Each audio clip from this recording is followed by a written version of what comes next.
Машинен ма? Қазақстанға? Қазақстанда калабы бул машиналар? Кытайдын машинасы. Кытайдын машинасы. Орусияга дээрлик ошол 84-категориядагы товарларды, жабдыктарды жөнөткөн эмеспиз да. Бизге андай муктаждык болгон эмес. Анан ошол суроо 146 миллион долларга келген биз Орусияга саткан продукция каяктан келди? Кайсы жактан келди? Ооба. Бул дрондор негизи айыл чарбада, үрөн, жер семирткич, өсүмдүктөрдү дарылоо үчүн каражаттарды себүүдө колдонулат. Ошол эле маалда согушта чалгындоочу функцияны да аткарышы мүмкүн. Биргелешкен компаниялар бар, Кыргызстандан Россияга кете турган. Каражаттардын ким төлөп атканы, кандай болуп атканы баарына белгилүү да. Бул согуш акыры бир күнү бүтөт. Же болбосо бул иликтөөлөрдүн жыйынтыгында кантип мунун алдын алабыз же эмне кылып дагы жакшырта алабыз дегенде анан бизге ошол өлкөлөргө булар кандайдыр бир кошумча чараларды көрүшү мүмкүн да.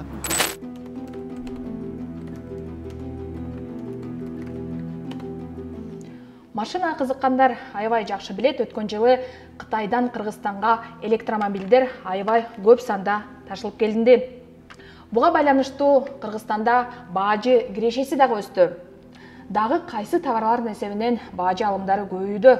Украинадагы согуштун кыргыз соодасына таасири барбы? Медиахаб тышкы сооданы изилдеди. Аты жөнүм Эльвира Султанмурат кызы. Саламатсызбы? Кыргызстан өткөн жылдан тарта Орусияга идиш-аяк жуучу машинадан тарта салондон чыккан кымбат унааларды, алардын тетиктерин, түрдүү жабдыктарды, учкучсуз дрондорду, байланыш жабдыктарын экспорттоп баштады. Акыркы 2 жылда Кыргызстан менен Орусиянын соодасы 50%га чейин жогорулады. Мурда Орусиядан ташылган товарлардын эсебинен соода жүгүртүмү өсүп келген болсо, 2022 жылдан тарта тескерисинче Кыргызстандан Орусияга экспорт өсүп жатат. Муну Путиндин Бишкекке жасаган сапарында Садыр Жапаров да белгилеп өткөн. Что объем товарооборота между нашими странами не отвечает потенциалу, который у нас имеется. В этой связи договорились принять меры по его дальнейшему увеличению и выйти на амбициозный уровень взаимной торговли в размере 5 миллиардов долларов США. Мы работаем над созданием общих рынков товаров, услуг, капиталов и рабочей силы.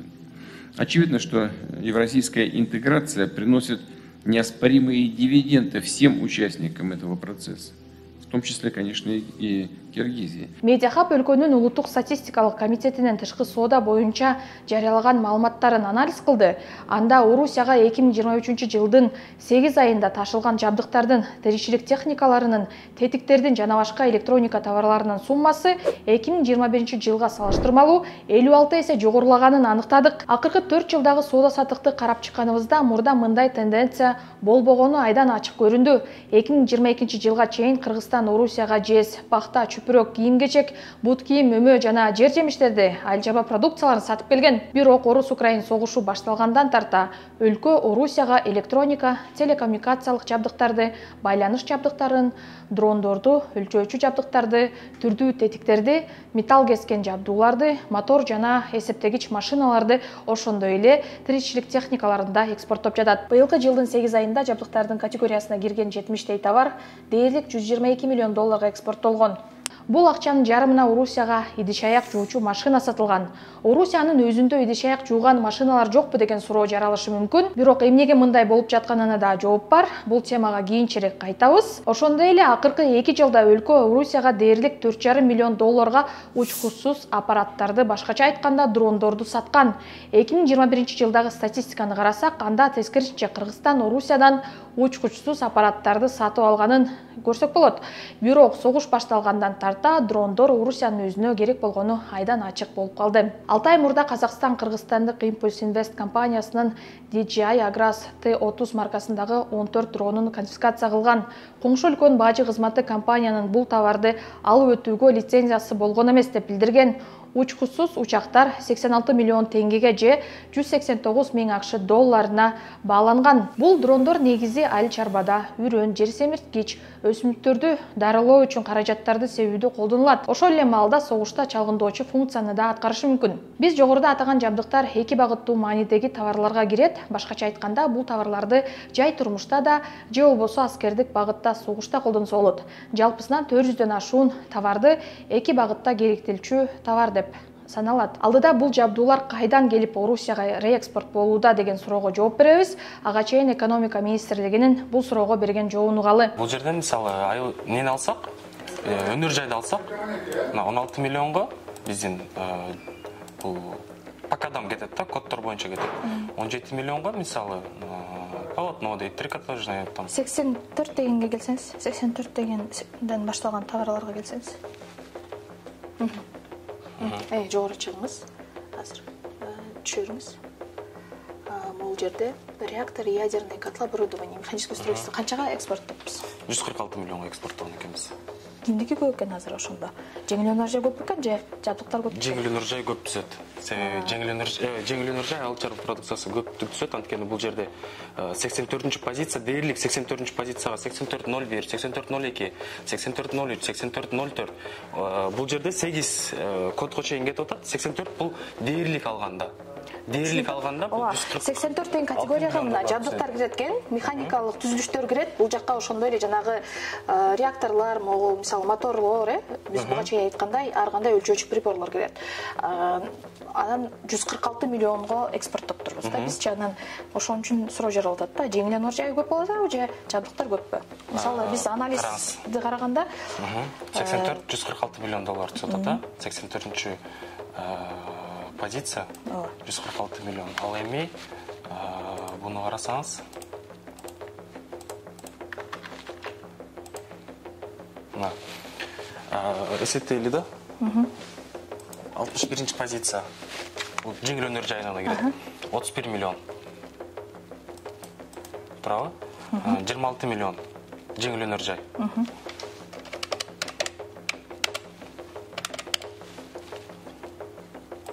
10 миллион жеңил өнөр жай. 2 миллион, 1 миллион. Дээрлик могул жердин бүттүгү бир категорияга кирет да. Сиз мисалы үчүн могул айтып атасыз го? Текстильный. Жок, бул жеңил өнөр жай тармагында мисалы бут кийим отдельная категория. Костюмдар отдельная категория. Сиз көрсөткөн позиция бул дээрлик бүттүгүн камтыган позиция болот. Бул жерде отдельно. Мисалы карасаңыз, бут кийимди биз 28 миллион, дээрлик 29 миллионго экспорттоптурбуз. Баш кийимдерди, бут кийим детали для обуви 23 миллион долларга эсептейбиз. Бул экөөнү кошкондо эле бут кийим эле 50 миллион доллар түзүп атат. Макул. Буга чейин мисалы биз Орусияга дээрлик ошол 84 категориядагы товарларды, жабдыктарды жөнөткөн эмеспиз да. Бизге андай муктаждык болгон эмес. Анан ошол суроо 146 миллион долларга келген биз Орусияга саткан продукция каяктан келди? Кайсы жактан келди? Ооба. Статистика, улуттук статистикасынын сайтынан көрсөңүздөр болот сиздер. Сиздер көрбөйсүздөр, мисалы Орусияга биз эмнелерди экспорттоп анан аларды биз каяктан алып атабыз деп көрбөйсүздөр. Менин кызматтык нем болсо, бул экспорт өнүктүрүү бөлүмүндө иштейм өзүм. Анан биз экспорт өнүктүрүүгө ар кандай, мисалы Россия Федерациясынын экспорт өнүктүрүүгө ар кандай шарттарды түзүшүбүз керек. Министрликтен алгылыктуу жооп ала алган жокпуз. Орусияга кеткен электроника Кыргызстанга кайдан келип жатат деген суроого биздин анализ жооп берди. 2022 жылдан тарта Кыргызстанга Кытайдан жабдык, электроника жана механикалык түзүлүштөр 6 эсеге көп алынып келинген. Өткөн жылы бул товарлар дээрлик 1 миллиард долларга импорттолгон. Статистикага көз чаптырсак, жабдуулар Европа өлкөлөрүнөн жана АКШдан ташылып келе жатканын да көрүүгө болот.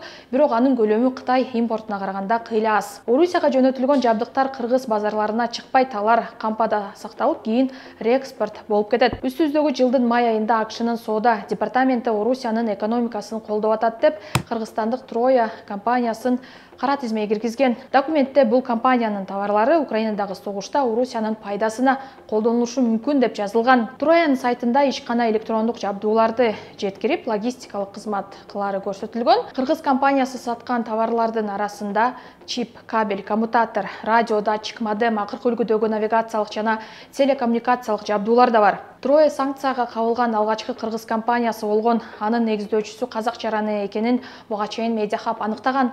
2 айдан кийин Орусияга электрондук товарларды саткан дагы 4 компания АКШнын кара тизмесине кирген. Компаниялардын баары Орус-Украин согушу башталганда ачылган. Санкцияга кирген кыргыз ишканалар Орусиядагы коргонуу багытында иш алып барган компанияларга жүздөгөн машина жүк жөнөтүп турганы азаттыкта иликтеп чыккан. Кара тизмеге кирбеген башка дагы ондогон компаниялар бар. Алардын артында чет элдиктер, орус жарандары да турат. Мисалы детонатор чыгарган Ысык-Атадагы Каз Импульс Кыргыз-Кытай компаниясы 2023 жылдын январынан апрелине чейин Орусияга 661 000 детонатор сатканын Өз серпинин иликтөөчү журналисттери ачыктаган. Санарип электрондук детонаторлор Кытайдан алынып келинип Кыргызстанда чогултулат. Журналисттер Улуттук статистика комитети жарылуучу заттардын Орусияга ташылганын ачык көрсөтпөй жатат деп белгилешет. Статкомдун ушул жана башка суроолорго жооп алуу үчүн Медиахабта кайрылды, бирок интервьюдан баш тартып ар кайсы шылтоолорду айтып коюшту. Эми Орусияга жапыр ташылган идиш-аяк жуучу машинага келсек, буга чейин АКШнын соода министри Джина Раймонда Орусия аскерий техникаларын чыгарууда тиричилик техникадан алынган чиптерди жана жарым өткөргүчтөрдү колдонуп жатканын айткан. Өз сөзүндө ал идиш жуучу машина менен муздаткычты атаган. Доставка из Китая в сторону России идет очень много, например, стиральных машин, да? И где они подозревают, что это, возможно, будет в будущем использоваться в каких-то военных целях. Но это тоже надо доказать. Мы испокон веков сотрудничаем вместе. И у нас это никто не отменит. Улуттук коопсуздук мамлекеттик комитетинин башчысынын мурдагы орун басары Артур Медетбеков турмушта колдонулган жабдыктардын тетиктери согушта колдонулуп келген дейт. Согуштук кырдаалда көптөгөн техникалар, көптөгөн ар кандай запчасттар, жабдыктар, мындай граждандык мамиледе да колдонулат. И мүмкүн болсо, ачыгын айтыш керек, ошол граждандык турмушта колдонулган аспаптар, тетиктер, кээде алардын электроникалык же болбосо чиптери кандайдыр бир деңгээлде башка бир аскердик техникаларды да колдонушу мүмкүн. Андай учурлар болуп келген. Биргелешкен компаниялар бар, Кыргызстандан Россияга кете турган. Каражаттардын ким төлөп атканы, кандай болуп атканы баарына белгилүү да. Бул ачык эле сөз, баары билишет. Мындай официалдуу эмес түрдө. Эмне керек экенин, эмне үчүн ошол эле жанагы бытовой техника кетип атат, эмне үчүн ошондой жанагы аспаптар кетип атат. Албетте ошол баягы маркетинг деп коет, запрос билет, эмне керек экен. Ошонун негизинде сатып алышат да, анан бияктан ичине өздөрүнүн баягы процентин кошуп туруп сатып алышат. Эми бул бир чети Кыргызстандын экономикасы үчүн деле жакшы. Деп дегенде баягы налогун төлөйт, пошталарын төлөйт, баягы биздин аз болсо дагы жарандар жумуш менен камсыз болот. Бирок коопсуздук жагынан караганда келечекте эгерде тияктагы эки мамлекеттин ортосундагы согуш өтө татаал болуп кетсе, анан жана санкцияларды күчөтүп, бизге каршы дагы кандайдыр бир деңгээлде санкцияларды койбойт же болбосо дагы бир катуу эскертүүлөрдү бербейт деп эч ким кепилдик бере албайт. Жанагы аскердик техникалар, жабдыктарды мамлекетте, биздин мамлекетте өндүрүлсө, албетте мунун өзүнүн баягы уруксаты менен кагаздары болот. Эгерде биздин мамлекетте өндүрүлбөй башка мамлекеттерден алып келип, биз аркылуу баягы транзит катары кетер болсо, ага дагы мындайча айтканда көңүл бурушат. Бул кайсы мамлекетке, террористтерге, экстремистке кеткен жокпу? Ким сатып алат, ошондо карайт. Негизинен буга өзүнчө бир атайын кызмат же болбосо укук коргондору өзүнчө бир көзөмөл менен бирге баягы текшерүүгө да укугу бар. Негизи ушул жаатта иш жүргүзүш керек, акыркы бул продукция мисалы дрондор бияктан кетип атса, ошол акыркы сатып алуучусун же алуучусун билиш керек. Дрондор деген жанагы хозяйственный дрондорчу, мына элдерде мына жаш балдар же болбосо фирмалар, ар кандай уюмдар дрондорду сатып алып атышпайбы? Мында көтөрүлүп учуп, баягы жараткычты тарта, же болбосо өздөрүнүн баягы объекттердин карашы үчүн дрондор сатылып атпайбы? Бул баягы дрондун баягы граждандык назначениясы бар. А эгерде ошондой дрондорду сатып атса, буга атайын кызмат же укук коргондору толугу менен мындай контролдой алышпайт. Эгерде чоң партиясы келип Кыргызстандан, анан башка бир мамлекетке ошол чоң партиясы менен сатылып, ошол башка мамлекетте катуу согуш болуп атса же кандайдыр бир конфликт болот, ошол кетип атса, албетте аны алар билүүгө, текшерүүгө укугу бар. Эгерде жөн эле бири менен соода саттык болуп, мындайча айтканда дрондор биздин мамлекеттен бирби же 10 чакысымы же кандайдыр бир ар кандай фирмалар сатып, мындай бири болгон катташ болсо, анда анын кажети жок. Дрондор деген азыр бүт дүйнөдө эле сатылып, бири-бирине өтүп атпайбы? Орусия Украинага толук масштабтуу кол салууга чейин заманбап аскерий техникаларын чыгарууга, тетиктерди, жабдууларды, электрониканы, микрочиптерди АКШ жана Батыш өлкөлөрүнөн сатып алып турган. Бирок согуш башталгандан кийин бул өлкөлөр согушта аскерий техника өндүрүүдө колдонулчу товарларды Орусияга экспорттоого санкция салып келишет. Украинадагы согушка байланыштуу Орусияга санкцияны айланып өтүүгө жардам берип жатасыңар деп АКШ жана Евробиримдик Борбор Азияга, анын ичинде Кыргызстанга да мал менен дома тартып келет. Ал эми августта америкалык сенатор Боб Менендес Садыр Жапаровго кат жазган. Анда Украинадагы согуштун шартында Орусия менен Кыргызстандын соодасы көбөйгөнүн белгилеген.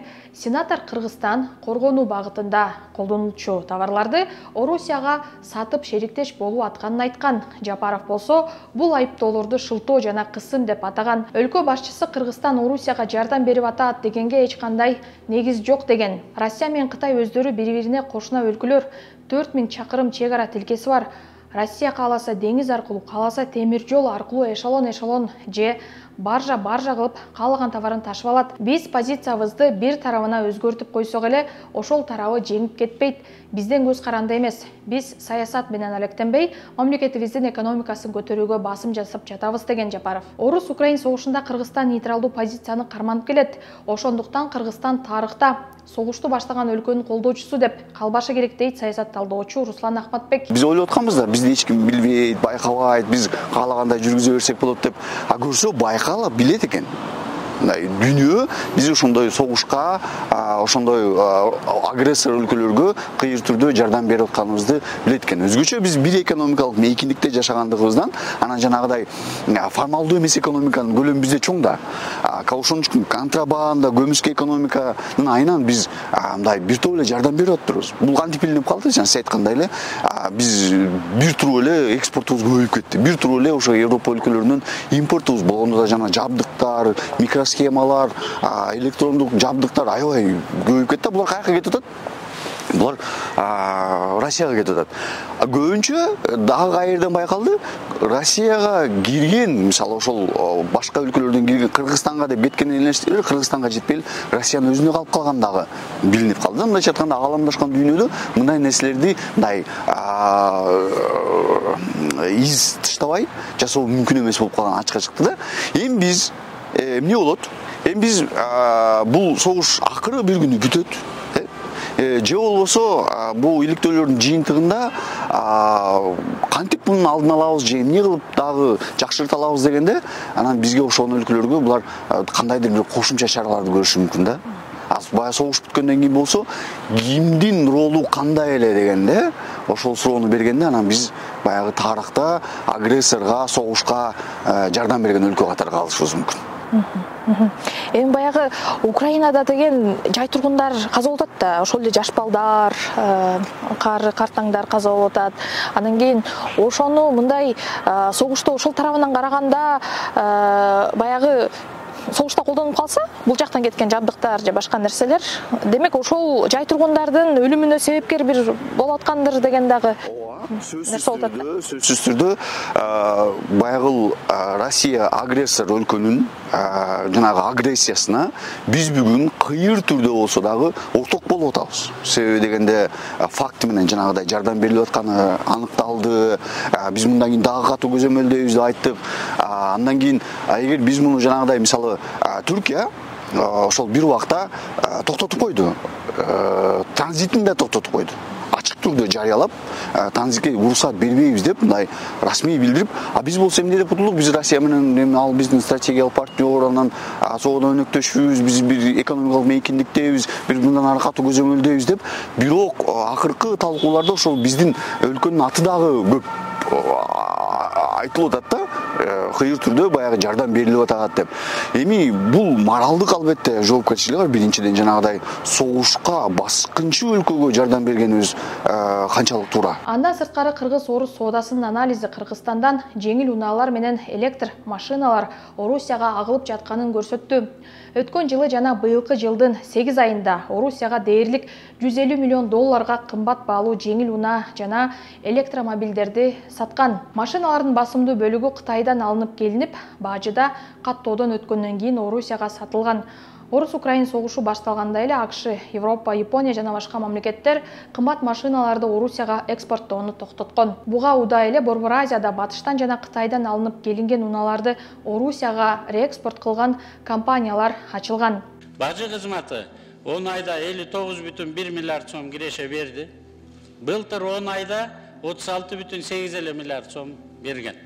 22,2 миллиард сомго же 160%га көтөрүлдү.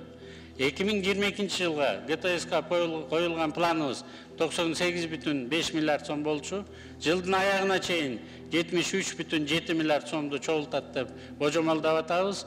Былтыркы жылдан 27 миллиард сомго көп болот. Буга чейин Кыргызстандын бажы кызматы да электромобилдер өлкөгө көп ташылып жаткандыктан бажы алымдары көбөйгөнүн тастыктаган. Эгерде кыргыз-казак чек арасындагы Ак жол жана Ак тилек өткөрмө пункттарынан өткөн болсоңуз, Орусияга ташылган унааларды өз көзүңүз менен көргөнсүз.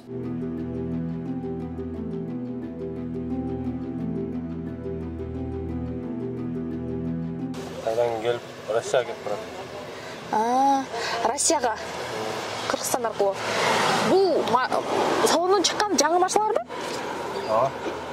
Жаңы машина. А негизи бул Кытайдан көптөн бери ташып атасыздарбы Россияга машина? Жок, Кытайдан ташымайм, Бишкектен ташыйм. Бишкектен ташыйсыз. Кытайдан башка бирөөлөр алып келип берет. Кытайдан башка бирөөлөр алып келип. Анан кийин Россияга чейин алып кетесиз. Кайсыл жерине чейин барасыз Россиянын? Новосибирск. Новосибирск шаарына. Машинаны кайка алып бератсыз? Москвага.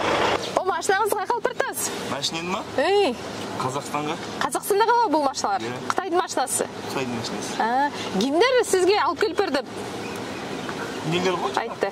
Казы элери го? Орустарбы же? Орустар. Орустармы, билбейм го. Казактар го өзүбүздүн айтып аткан алып чыкшы. Канча болду машина ташып атканыңызга? Ой, біраз болду. Көп эле болдубу? Жайдан бери ташып атасызбы же өткөн жылдан бериби? Өткөн жылдан бериби? Солай ғой. Кытайдан келген басым, Кытайдан келет. Ошол жактан сатып алып жатыр го. Кытайдан келип Кыргызстандагы машинаны сиз Казакстанга ташып атасызбы? Мен тасыйм го только. Ташыйсыз. Бул Казакстанда калган машина, же андан ары кетеби башка жака? Жок, Казакстанда. Казакстанда. Кытайдан келген машиналар Кыргызстанда растамашка болуп дейт. Бул эмеге кетет дейт, Россияга кетет. Ооба, Кытайдан растамашка Россияга кетет.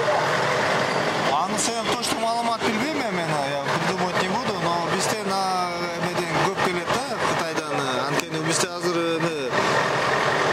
40 миң мен билген боюнча без растаможки өзүңүзгө алып келсеңиз без растаможки аласа болот машиненечи, ошол. Поэтому я как знаю, ошол үчүн бизге көп келип атат да. Ак жол өткөрмө көзөмөл пунктунда жайдан бери Орусияга Кытайдан алып келинген машиналар көп экспорттолуп жатканын жогоруда айтып өтүштү. Мына өзүңүздөр көргөндөй бул жака дагы бир эки окшош машина келди. Бул машиналар дагы ошо Кытайдан келди деп азыр буга чейин салык кызматынын өкүлү айтты. Андан сырткары Германиядан келген унаалар тууралуу да айта кетпесек болбойт. Анткени быйыл Германиядан алынып келинген машиналардын импорты 2021 жылга салыштырмалуу 18 эсе өскөн. Бул машиналар Орусияга жөнөтүлүп атканын машина сатып иштегендер интервьюдан сырткары медиа хабка тастыктап беришти. Экономика жана коммерция министри Данияр Амангелдиев санкцияга кабылган компаниялардын ишмердүүлүгүн министрлик дагы улуттук коопсуздук боюнча мамлекеттик комитети дагы иликтеп жатканын айткан. Амангелдиев экспортко чыга турган компаниялар лицензия алып, товар боюнча декларация тапшырышы керек дейт. Анын айтымында товардын акыркы керектөөчүсү такталмайынча лицензия берилбейт. Бирок АКШнын кара тизмесине кирген компаниялар лицензия алган эмес. Ал эми казак чек арасында кармалган дрондор боюнча декларация толтурулган эмес болуп чыккан.